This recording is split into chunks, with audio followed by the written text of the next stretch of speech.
Voilà pour ce reportage de Nathalie Sapena et de Annick Tribois. On est bien sûr ici toujours dans le parc André Citroën avec vous, Arnaud Aubron. Alors vous êtes rédacteur en chef aux Inrocks et vous vous êtes spécialisé, vous nous direz pourquoi, sur la drogue. C'est devenu votre sujet de passion numéro 1. Et le dernier ouvrage que vous sortez, ça s'appelle Drug Store. C'est un jeu de mots pour dire que la planète est un gigantesque magasin de drogue. Pour dire qu'effectivement, si on compte les drogues licites et illicites, ça fait beaucoup de gens qui consomment des drogues. Bon. Tout à fait. Et c'est le dictionnaire rock historique et politique des drogues chez Don Quichotte. Voilà.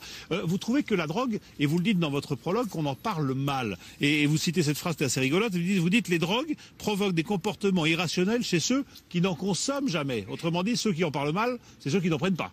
Ouais, c'est vrai que c'est un sujet sur lequel il y a beaucoup de tabous, il y a beaucoup de clichés, il y a beaucoup de préjugés.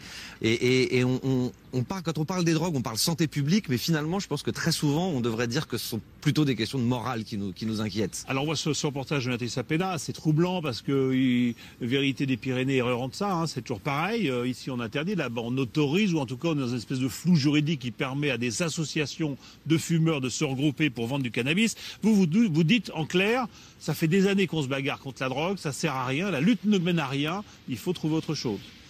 On le voit, on n'a pas cette impression en France, parce qu'en France, les choses ne bougent pas. Mais à l'étranger, partout en Europe, les choses bougent. Je veux dire, aujourd'hui, la France fait partie des 4 ou 5 derniers pays européens. On prévoit des peines de prison pour des simples usagers de stupéfiants, y compris des usagers de cannabis. On a toujours l'impression que finalement, l'un dans l'autre, tout ça va bien. Enfin, il faut jamais oublier qu'il y a 100 000 personnes tous les ans qui se font arrêter pour simple consommation de cannabis. Donc ce n'est quand même pas rien, c'est beaucoup d'activités policières. Et vous voulez quoi? Légalisation, dépénalisation? Alors, je pense pas qu'il y a de modèle idéal. Ce que je pense, c'est qu'il y a des choses à essayer. Là, on le voit dans ce reportage sur le modèle espagnol. C'est un modèle qui est intéressant. Et alors, ce qui est intéressant dans le modèle espagnol, c'est qu'ils sont allés voir la Commission européenne et leur ont demandé est-ce que finalement ce modèle contrevient aux traités internationaux et aux règles européennes. Et en Europe, on a dit non. Non, parce que finalement, c'est de la consommation à des fins personnelles, donc ça passe. Donc c'est intéressant, ça se tente. Mais qui devient quasi industriel quand les associations en viennent à cultiver des hectares et des hectares de Tout à fait, mais ce qui est intéressant, c'est que tout cela est déposé en préfecture. Alors les gens qui ont fait ce genre d'association disent c'est assez intéressant d'aller en préfecture déposer ce genre d'association. Et finalement, c'est assez contrôlé et ça règle le problème du marché noir. Je ne pense pas qu'il y a de modèle universel pour ça, mais il y a des choses à essayer. Et en France, c'est quelque chose qu'on n'arrive pas à envisager. Essayer la moindre chose. Qu'est-ce qui se passerait si on vous écoutait? Est-ce que ça voudrait dire qu'il y aurait une explosion de la consommation de drogue en France et notamment chez les jeunes? A priori non, parce que tous les pays qui ont tenté des choses, alors je pense à la Californie, je pense au Portugal, je pense à l'Espagne, je pense aux Pays-Bas, on se rend compte qu'il n'y a pas d'explosion dans ces pays. Et alors il y a vraiment là par contre un paradoxe français qui est qu'on est l'un des pays les plus répressifs en matière de consommation de stupéfiants et pourtant on est l'un des pays où on consomme le plus. Donc on voit bien à ce niveau-là que l'interdit ne fonctionne pas. Donc il faut essayer. Si on l'autorise, c'est que c'est pas si mauvais que ça, c'est ce qu'ils vont comprendre les jeunes aussi.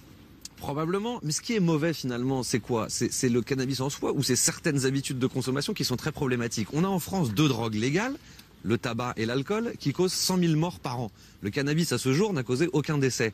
On voit bien là que finalement ce qui pose problème, c'est pas le danger, c'est pas la santé publique, c'est des représentations morales de tous ces produits. Alors il y en a qui disent, j'en fais partie, que justement pour les jeunes, vous parlez alcool et tabac. On se dit que l'alcool et le tabac, ça donne des maladies plus tard, une cirrhose, un cancer, etc. Alors que la drogue et le cannabis, notamment à l'école, ça désocialise, ça rend parano éventuellement, ça fait baisser les résultats scolaires, ça hypothèque son présent et son avenir immédiat par rapport à ces drogues légales que sont le tabac. Par rapport à l'alcool, un jeune qui consommerait de l'alcool dans le cadre de l'école, je pense que ce serait pas beaucoup mieux qu'un jeune qui consommerait du cannabis. Il faut jamais oublier que dans tous les classements médicaux qui ont été réalisés par l'OMS en France, il y a eu un rapport de la commission Rock classait l'alcool et l'héroïne au même degré de dangerosité. C'est quelque chose qu'on n'arrive pas à imaginer. Et pourquoi? Quelle est la différence? Parce que dans un cas, on a des parents qui ont appris à leurs enfants que l'alcool, on n'allait pas consommer du whisky le matin, qu'on pouvait éventuellement boire un peu de vin rouge à table, des choses comme ça. On a civilisé cette drogue depuis des générations et des générations.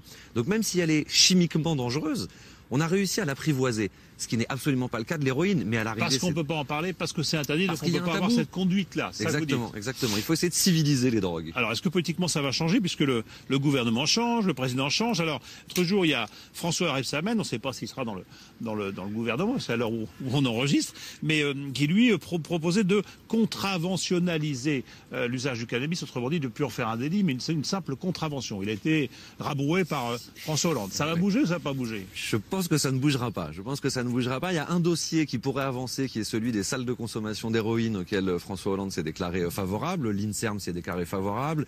Donc ça pourrait bouger sur ce dossier-là. Sur le dossier de dépénalisation, contraventionnalisation, ainsi de suite, il y a de grandes chances que ça ne bouge pas. Ça vous a déçu, ça? Oui, parce que je pense que c'est vraiment un sujet sur lequel la gauche pourrait tenter une avancée.